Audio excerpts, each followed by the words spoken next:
नमस्कार। आज हम आपके साथ अपने देश इंडिया यानी भारत से जुड़ी 10 ऐसी बातें शेयर करेंगे जो शायद आपको ना पता हो।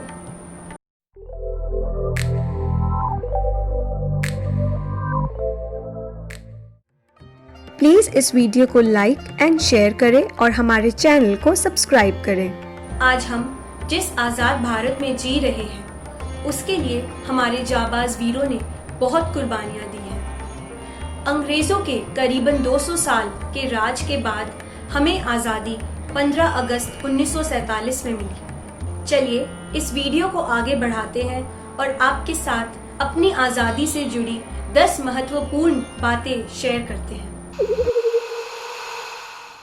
15 अगस्त ही क्यों? क्या आपने कभी ये सोचा है कि 15 अगस्त को हमारे स्वतंत्रता दिवस के रूप में क्यों चुना गया? इसके पीछे वजह क्या रही होगी? तो वजह ये थी कि इस तिथि को तय लॉर्ड माउंटबेटन ने किया था। ये आखिरी ब्रिटिश वाइसरॉय थे। ये दिवस जापान के आत्मसमर्पण की दूसरी वर्षगांठ थी। ये तिथि उनके लिए काफी खास थी क्योंकि लॉर्ड माउंटबेटन उस वक्त दक्षिण पूर्व एशिया कमान के सुप्रीम एलाइड कमांडर थे और सिंगापुर में उन्होंने स्वयं जापानी आत्मसमर्पण स्वीकार किया था। इसलिए उन्होंने 15 तारीख को चुना। क्या आप जानते हैं कि हमारे राष्ट्रध्वज को पहली बार 15 अगस्त को नहीं फहराया गया था? हमारे राष्ट्रध्वज को पहली बार 7 अगस्त 1906 में कलकत्ता के पारसी बागान स्क्वायर में फहराया गया था। तब ध्वज लाल, पीले और हरे रंगों के 3 क्षैतिज स्ट्रिप्स में था। ये तो हम सब जानते हैं कि हमारे राष्ट्रगान जन गण मन को प्रसिद्ध कवि रविंद्रनाथ टैगोर जी ने सन 1911 में बंगाली भाषा में लिखा था। पर क्या आप इससे जुड़े विवाद के बारे जानते हैं? माना जाता है कि पहले ये इंग्लैंड के राजा जॉर्ज V की प्रशंसा में लिखी गई थी, परंतु 1937 में टैगोर जी ने एक पत्र में स्पष्ट किया कि जन गण मन की रचना जॉर्ज V के लिए नहीं की गई थी। जन गण मन को औपचारिक रूप से सन 1950 में हमारे राष्ट्रगान के रूप में चुना गया। आपको ये जान के अचंभव होगा कि महात्मा गांधी जी हमारे स्वतंत्रता दिवस के उत्सव का हिस्सा नहीं थे। वो उस वक्त बंगाल में हिंदू मुस्लिम दंगों के खिलाफ विरोध कर रहे थे। हमारे इतिहास में एक और महत्वपूर्ण तारीख है 17 अगस्त 1947। इस दिन रैडक्लिफ लाइन को पब्लिश किया गया था। भारत और पाकिस्तान की सीमा रेखा का काम सर साइरल रैडक्लिफ ने किया था।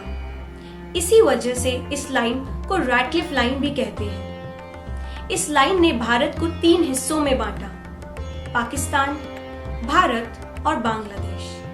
विशेषज्ञ ऐसा कहते हैं कि सर रैडक्लिफ इससे पहले कभी भारत नहीं आए थे।